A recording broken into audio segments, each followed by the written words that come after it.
Take set number 5. My featured book is So You Want to Be President. The author is Judith St. George and the illustrator is David Small.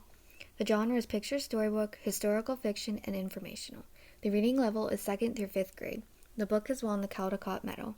So You Want to Be President introduces the presidents with facts about them in a humorous manner.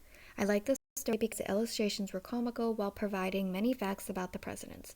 This would be great for teaching students about the presidents or useful during election time. My first lesson focuses on 3rd grade Ohio English Language Arts. The students will be holding a mock election throughout the week. They are going to write speeches for their elections. The students will write speeches for all the positions they are running for. Students will collaborate with a peer that is not running against them to create a list of positive messages that can be included in the speech.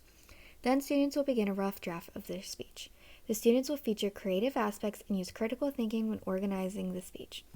Throughout their speeches, they should communicate to their peers why they would be a good candidate for the school and include specific reasons. Using Floop, students will submit the rough draft of their speeches. On the website, students will submit their speeches and comment on other students' speeches. To reach a wider audience, students will read their speeches to all the 3rd grade classes. Students will answer questions and comment on a student's speech for peer feedback. The students will say if they think this is a good speech, why or why not, and explain. They will mention one positive thing about the speech. Teachers will also be able to provide feedback to the students through Floop.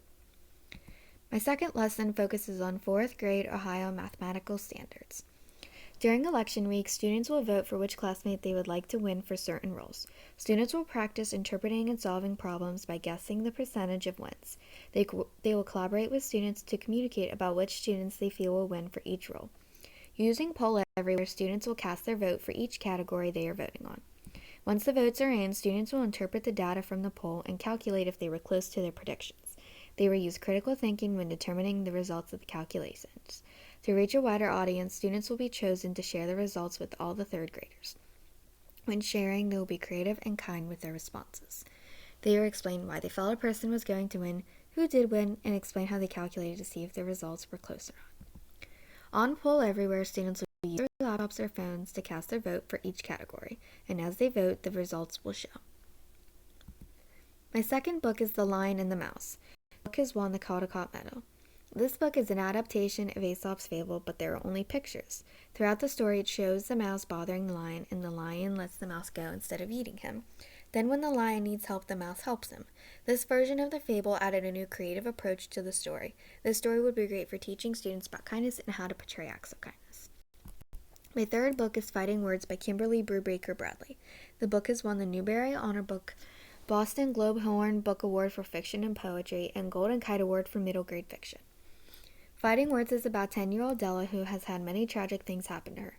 Throughout it all, she had her sister, but when her sister can no longer be there, Della learns how to put up a fight of her own through her own words. This story will leave you emotional throughout it all. This book would be good for discussing hard topics that many students go through and teaching them what they can do if these situations occur. My fourth book is Kitten's First Full Moon by Kevin Hennix. This book has won the Caldecott Medal, an American Library Association notable book, and the Charlotte Zoloto Award. Kitten's First Full Moon is about a kitten who thinks the moon is a big bowl of milk in the sky. She chases after it and doesn't give up. Then she goes back home to get a bowl of milk from her own porch. The story shows this adorable kitten with an excellent message. This book is great for teaching children to never give up and can be used when students are struggling during the school year. My fifth book is Mirrorette on the High Wire by Emily Arnold McCulley. This book has won the Caldecott Medal. Mirrorette accidentally meets the once famous Great Bellini master wire walker who developed a fear to walk on wires. Mirrorette wants to learn how to walk on wires, and in the end, she gives him the courage to walk on wires again. This book has an amazing plot with an adorable ending. This book would be good for teaching students about courage and conquering fears.